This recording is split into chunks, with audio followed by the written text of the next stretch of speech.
हर हर महादेव। आप सभी को नमस्कार।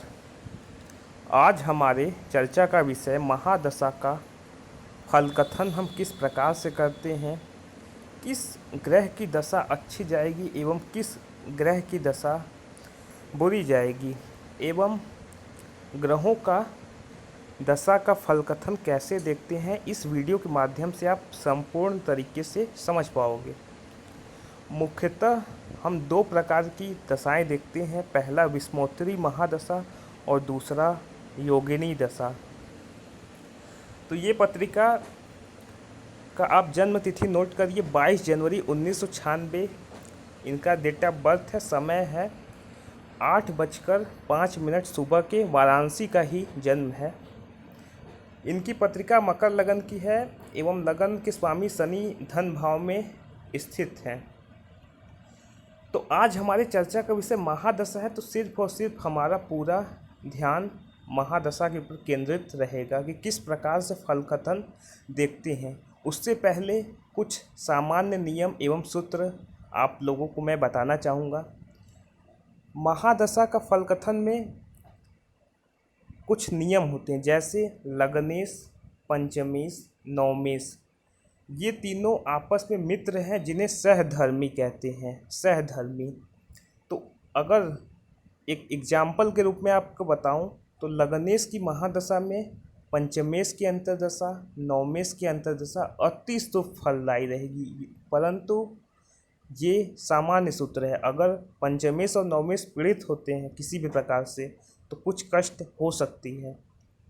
इसके बाद छठवें, आठवें एवं 12वें, जहाँ 3 नंबर लिखा है, 5 नंबर और 9 नंबर, इनकी महादशा में ये तीनों सहधर्मी होते हैं। छठे, 8वें एवं 12वें भाव का स्वामी सहधर्मी होते हैं। तो इनमें से किसी की भी महादशा चल रही हो, अगर एग्जाम्पल के रूप में आप नवम, जहाँ 9 नंबर लिखा है अर्थात जहाँ गुरु स्थित हैं, तो द्वादश भाव के स्वामी की महादशा में छठवें भाव के स्वामी की अंतर्दशा एवं 8वें भाव के स्वामी की अंतर्दशा अति कष्टदायी रहेगी, अर्थात नाना प्रकार के कष्ट होंगे। मतलब ये सहधर्मी अपनी मित्रता दशाओं में निभाते हैं। इसी प्रकार से केंद्र में भी है 1, 4, 7 जहाँ लिखा है, अर्थात चतुर्थ भाव, सप्तम भाव, दसम भाव केंद्र है। इनमें अगर चतुर्थेश की महादशा चल रही है तो 7वें और 10वें की, जहाँ लिखा है सप्तम भाव एवं दसम भाव के स्वामी की दशा शुभ फलदायी होगी। ये सामान्य सूत्र है। इसके बाद हम अगले सूत्र की तरफ बढ़ें तो इन्हें देखिए कि महादशा, इनकी दशा वर्तमान में गुरु की चल रही है महादशा, और गुरु में शनि की अंतर्दशा चल रही है। तो सबसे पहले आप क्या देखेंगे, देखेंगे कि गुरु किन किन भाव का स्वामी है एवं उसकी स्थिति क्या है पत्रिका में, कारक है अथवा अकारक है, पीड़ित है या फिर वो पीड़ित नहीं है। तो गुरु इनकी पत्रिका में तीसरे भाव के स्वामी एवं 12वें भाव के स्वामी बनकर 12वें भाव में बैठे हैं। यहाँ पर गुरु अकारक है, अर्थात शुभ फल देने वाला नहीं है। तो अब इसकी महादशा का हम कैसे पता करेंगे कि गुरु की महादशा कैसी जाएगी। तो गुरु की महादशा अपनी दशा में तीसरे और 12वें भाव से संबंधित फल देगी। तीसरा भाव है पराक्रम का, मेहनत का, छोटे भाई बहनों का, कला का। 12वां भाव है व्यय का, विदेश यात्रा का, खर्च का, जेल यात्रा, हानि का है भाव, मतलब व्यय कराता है। परंतु इनकी पत्रिका में आप गुरु की स्थिति देखिए तो डिग्री से भी अच्छा है, और एक विपरीत राजयोग होता है। छठे, 8वें, 12वें का स्वामी अगर छठवें, 8वें में या फिर 12वें में ही बैठे तो यह विपरीत राजयोग बनाता है। तो यह स्थिति अच्छी स्थिति होती है, मतलब एक राजयोग निर्माण करता है। अब इसके बाद यहाँ पर गुरु की नक्षत्र देखना भी आवश्यक है। तो गुरु का हम नक्षत्र देखते हैं। आप गुरु का नक्षत्र इसीलिए आपको पढ़ाया गया कि नक्षत्रों का दशा में बहुत महत्व होता है। तो ये मूल नक्षत्र में गुरु है, अर्थात केतु के नक्षत्र में है।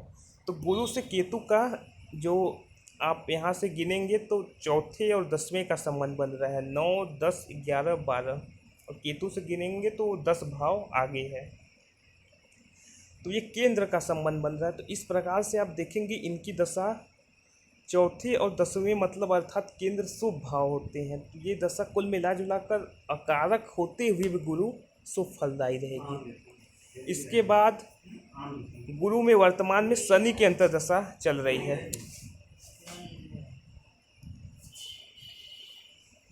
गुरु की महादशा में शनि की अंतर्दशा, तो शनि इनके लग्नेश है। लग्नेश सदैव शुभ फल देते हैं।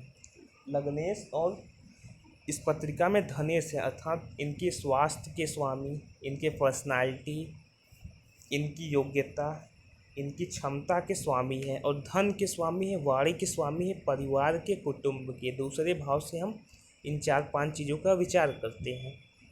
और गुरु से अगर हम शनि की स्थिति की गणना करें तो वो तीसरे भाव में है, और शनि से हम यहाँ गणना करेंगे तो आप 11वें भाव में है। तो तीसरे 11वें का संबंध मतलब ये अंतर्दशा इनकी इच्छाओं की वृद्धि करेगा। तीसरा और 11वां भाव उपचय का होता है।